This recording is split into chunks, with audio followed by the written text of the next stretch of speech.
اعوذ باللہ من الشیطان الرجیم بسم اللہ الرحمن الرحیم وبہ نستعین وہو خیر ناصر ومعین۔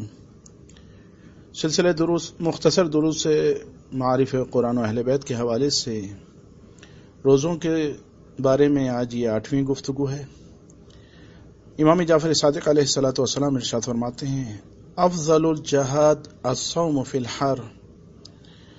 یعنی گرمیوں کا روزہ رکھنا افضل ترین جہاد ہے۔ روایت کا حوالہ بحار الانوار جلد نمبر 96 صفحہ نمبر 256۔ دوسرے مقام پر چھٹے امام ارشاد فرماتے ہیں من صام للہ عز وجل یوما فی شدۃ الحر، جو شخص بھی شدید گرمیوں میں روزہ رکھتا ہے فاصابہ ظمأ، اور پیاس اس پر غالب آتی ہے، وکل اللہ عز وجل بہ الف ملک، تو اللہ تبارک و تعالی 1000 ملائکہ کو اس پر معمور کرتا ہے، یمسحون وجہہ ویبشرونہ، جو اس کے سر کو سہلاتے ہوئے اسے بشارت ثواب و بہشت اور اس کی نعمات دیتے ہیں، وحتی اذا افطر، یہاں تک کہ افطار کا وقت آ جائے، قال اللہ عز وجل، اللہ تبارک و تعالی افطار کے وقت اس کو یہ ندا دیتا ہے ما اطیب ریحک و روحک، اے روزے دار، یہ ماہ رمضان کی گرمی کا روزہ رکھنے کے نتیجے میں تیری خوشبو اور تیری روح کتنی پاکیزہ ہو گئی۔ پھر ملائکہ کو مخاطب کر کے فرماتا ہے ملائکتی اشہدو انی قد غفرت لہ، اے ملائکہ تم لوگ گواہ رہنا کہ میں نے اپنے اس بندے کو بخش دیا۔ روایت کا حوالہ کتاب اصول کافی جلد نمبر 4 صفحہ نمبر 65۔ ایک اور مقام پر پیغمبر اسلام صلی اللہ علیہ وآلہ وسلم کا ارشاد ہے من صام 3 ایام من کل شہر،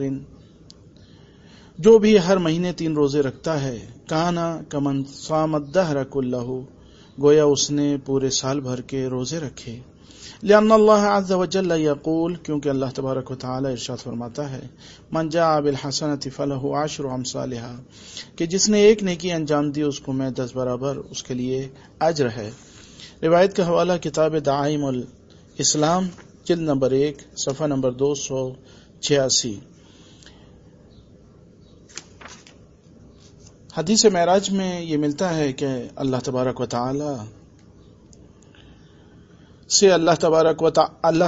تعالی سے پیغمبر اسلام صلی اللہ علیہ وآلہ وسلم نے روزے کا فائدہ پوچھتے ہوئے سوال کیا یا رب وما میراث الصوم، روزے کی میراث کیا ہے، روزے کے فوائد کیا ہیں؟ قال، اللہ تبارک و تعالی نے فرمایا الصوم یورث الحکمہ، کہ روزہ رکھنا انسان کے اندر حکمت کو پیدا کر دیتا ہے، انسان کے اندر حکمت لاتا ہے، والحکمت تورث المعرفہ، اور حکمت انسان کے لیے معرفت پروردگار کا سبب بنتی ہے، والمعرفت تورث الیقین، اور معرفت یقین کا سبب بنتی ہے، فاذا استيقن العبد، پس جب بندہ یقین حاصل کر لیتا ہے، لا یبالی کیف اصبح بعسر او بیسر، تو اب اس کے اوپر اس کے لیے فرق نہیں پڑتا کہ وہ کس حالت میں صبح کر رہا ہے، سختی میں یا آسانی میں۔ روایت کا حوالہ